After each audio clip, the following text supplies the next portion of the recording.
I respectfully decline to answer based upon my rights under the Fifth Amendment. I respectfully decline to answer based upon my rights under the Fifth Amendment. I respectfully decline to answer based upon my rights under the Fifth Amendment. On the advice of counsel, I respectfully decline to answer based upon my rights under the Fifth Amendment to the Constitution. Let's just get one thing straight. You don't have any rights under the Fifth Amendment because you've been pardoned, as you very well know. Oh, we are going to dive right into this. 111. That's how many times Dr. Fauci pleaded the Fifth, refusing to answer a single question. He even pleaded the Fifth when Senator Josh Hawley asked him about the color of his tie. So let's couldn't answer that one either. No, we're going to find out why. So discuss right now. We'll welcome in former federal prosecutor Doug Burns. Doug, it's always great to see you. Thanks for being in studio this morning. So, okay, I'm just going to let you run with this. First of all, does this make Fauci look suspicious? I mean, what are we expected to believe after this testimony? Can you unpack this? Of course. First of all, it makes him look bad, right? The great Dr. Fauci, the saint that everybody worshipped, was wonderful and amazing. And there he is taking the Fifth Amendment 111 times. So obviously that looks terrible.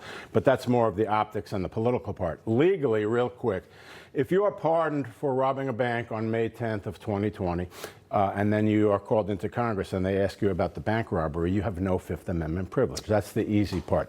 But everybody got way too over their ski tips saying, he was pardoned, that's it, case closed. Not so fast, guys, because A, he's not protected for stuff that happens after the date of the pardon. That's number one. Number two, he's not protected against state investigations. Interesting. And now you have Florida and Louisiana. So the point is, he has a right to assert it. The next question, though, is did he properly assert it or not? Okay? Because the point is, wait a minute, what criminal exposure are you protecting against? And the answer is very simple, and that is that he was untruthful in Congress multiple times. He would have clearly gotten away with that, but for the fact that he idiotically put his diary on a government server.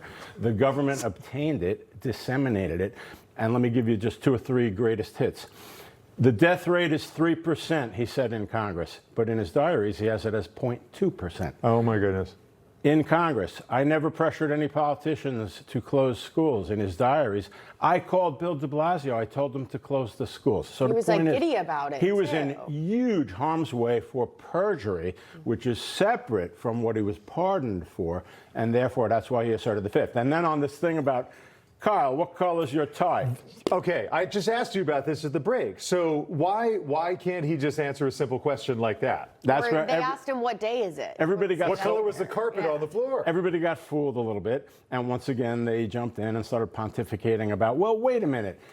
What color is your tie? That doesn't have to do with what you're pardoned for. But it could be deemed to be a waiver of the Fifth Amendment across the board if you answer that question.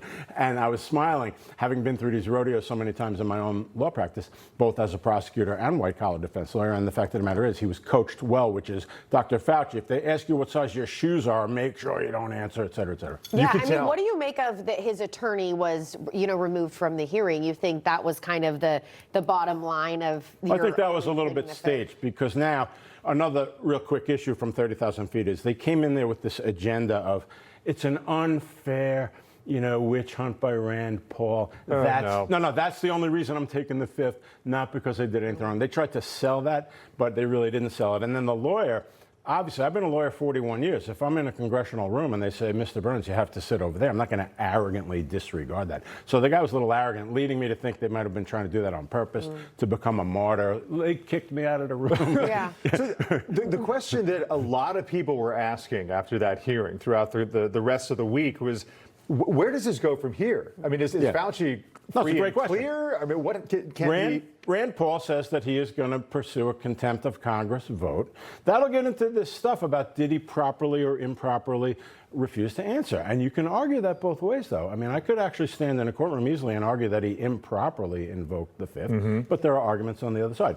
If they vote to hold him in contempt, then it goes to the Department of Justice independently, and they decide whether A, to prosecute, or B, not to prosecute. He's 85 years old. We'll see how it plays out. Yeah, it just seems obvious, like you said. His diary says one thing. Absolutely. He said another under oath. And he was in harm's way for a new perjury charge. It's like, I don't care if you're 85. Justice needs to be served. But well, anyway. and to your point, I think a lot of people had a question about, okay, it's over 1,000 pages where he wrote in his diaries and divulged everything, even his obsession with becoming famous in you.